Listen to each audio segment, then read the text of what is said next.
Hello friends, இன்னைக்கு நம்ம என்ன படம் பார்க்க போறோம்னா ரொம்ப நாளா பெரிய எதிர்பார்ப்போட வெளிவந்த படம்னே சொல்லலாம். சூர்யா நடிச்சு ஆர்ஜே பாலாஜி டைரக்ஷன்ல ரிலீஸ் ஆயிருக்கிற கருப்பு படம் எப்படி இருக்குன்னு தான் இந்த வீடியோல பார்க்க போறோம்.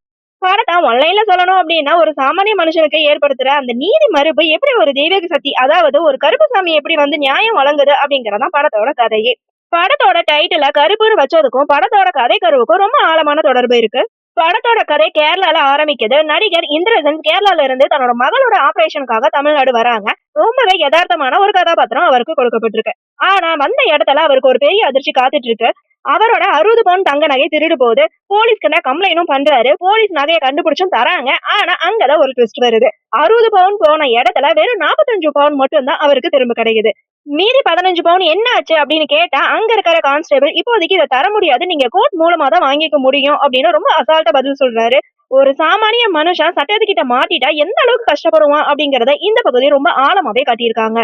அதுக்கப்புறம் ஆர்ஜே பாலாஜி என்ட்ரி ஆகுறாரு. அவர் ஒரு வழக்கறிஞரா வர்றாரு. ஆனா அவர் ஒரு நேர்மையான வக்கீல் கிடையாது. இந்திரசனோட கஷ்டத்தை பயன்படுத்தி சீக்கிரமா முடிய வேண்டிய கேஸ வேணும்னு இழுத்தடிச்சு அவர்கிட்ட ஃபீஸ் வாங்கிக்கிட்டே இருக்காரு. ஒரு கட்டத்துல 4 மாசமும் ஓடி போகுது. தனக்கு நீதி கிடைக்காது அப்படின்னு இந்திரசன் உணரும் போதுதான் ஆர்ஜே பாலாஜி அவரை அடிச்சு இந்த வழக்கை நீ எப்படி நடத்துற அப்படின்னு நான் பாக்குறேன் அப்படின்னு சவால் விடுறாரு. இன்டர்வல் நெருங்கும் போதுதான் ஒரு பெரிய எமோஷனல் வெயிட் அந்த இடத்துல உருவாகுது. 2ஆம் பாதி ஆரம்பிக்கும் போது படம் வேற லெவலுக்கு மாறுதுன்னு தான் சொல்லணும். ரொம்ப கஷ்டத்துல இருக்கிற இந்திரஜன் நீதிமன்ற வளாகத்துல இருக்கிற கருப்புசாமி தலைகிட்ட போய் முறையிடுறாரு. மிளகாயெல்லாம் அரைச்சு பூசி என் பிரச்சனை நீதான் தீர்த்து வைக்கணும் அப்படின்னு ரொம்ப கதறி பேசுறாரு. அந்த வேண்டுதலை ஏத்துட்டு வேட்டை கருப்பா சூர்யாவோட மாஸ் என்ட்ரி உள்ள வருது. சூர்யா வந்த உடனே ஆர்ஜே பாலாஜிக்கு தண்டனையும் கொடுக்கறாரு. ஆனா ஆர்ஜே பாலாஜி ரொம்ப சாதுரியமா பேசுறாரு.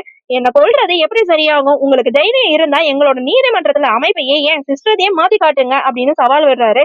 இதை ஏத்துட்டு இந்த சிஸ்டத்தையே சீரமைக்கணும் அப்படின்னு ஒரு மனிதனா அந்த இடத்துல உள்ள வர்றாரு. இந்த இடத்துலதான் சூர்யாவோட அந்த மிரட்டலான ஆக்டிங் நல்லாவே தெரியுது. குறிப்பா இன்டர்வலுக்கு அப்புறம் வர ஒவ்வொரு காட்சியிலுமே வெறித்தனமா இருக்கு அப்படின்னு சொல்ற அளவுக்கு நடிச்சிருக்காரு. நீதி வேணும்னு வந்தவங்களுக்கு நீதி கிடைச்சிச்சா இல்லையா அப்படிங்கறதான் கிளைமேக்ஸா கொண்டு வந்திருக்காங்க. சூர்யாவோட கருப்பு ஆட்டம் கிளைமேக்ஸ்ல அதிர வைக்கிற அளவுக்கு இருக்கு. படத்தோட பிளஸ்ன்னு பார்த்தா சூர்யாவோட பெர்ஃபார்மன்ஸ்னே சொல்லலாம். பல வருஷத்துக்கு அப்புறம் ஒரு பக்காவான மாஸ் கம்பேக்ட் கொடுத்திருக்காருன்னு தான் சொல்லணும். அடுத்து இந்திரஜனோட பெர்ஃபார்மன்ஸ்னே சொல்லலாம். மகளோட உயிருக்காக போராடுற ஒரு அப்பாவா அருமையா நடிச்சிருக்காரு. ஆர்ஜே பாலாஜி, த்ரிஷா, அனிகா, விவேகா, நட்டி நடராஜன் எல்லாருமே அவங்க கொடுத்த கதாபாத்திரத்துக்கு அருமையா நடிச்சிருக்காங்க. தொழில்நுட்ப ரீதியா பார்த்தா சாய் அபயங்கர் அவரோட பின்னணி இசையில ஒரு படத்துக்கு ஒரு மொரட்டு எலிவேஷன் கொடுத்திருக்காருன்னே சொல்லலாம்.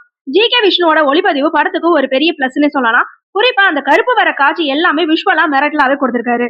படம் முழுக்கவே நிறைய ரெஃபரன்ஸ் காட்சிகளும் இருக்கு. ஆனா அதை எங்கேயுமே கதையோட ஓட்டத்தை பாதிக்காமையும் இருக்கு. வசனங்கள் ரொம்ப யதார்த்தமாவே இருக்குன்னு சொல்லணும். ஒரு வசனம் வரும், நீதிமன்றத்துக்கு வந்தா தண்டனை கிடைச்சிடும் நம்புறோம், ஆனா நீதிமன்றத்துக்கு வரதே ஒரு தண்டனை தான் அப்படின்னு சொல்ற வசனங்கள் அருமையா இருக்கு. அதுவும் இன்னைக்கு இருக்கிற காலகட்டத்துக்கு எவ்வளவு பெரிய உண்மை அப்படிங்கறத அழுத்தமாவும் ஸ்ட்ராங்காவும் சொல்லியிருக்காங்க. சில இடங்கள்ல சின்ன சின்ன லாஜிக் மிஸ்டேக்கோ டெக்னிக்கல் மிஸ்டேக்கோ இருந்தாலுமே அந்த 2.5 மணி நேரம் படம் நம்மள முழுக்க முழுக்க என்டர்டைன் பண்ற மாதிரி தான் இருக்கு. சண்டை காட்சிகள்ல எடிட்டிங் கொஞ்சம் நிதானமாவே இருந்திருக்கலாம், ஏன்னா கொஞ்சம் ஃபாஸ்டாவே இருக்கிற மாதிரி இருக்கு.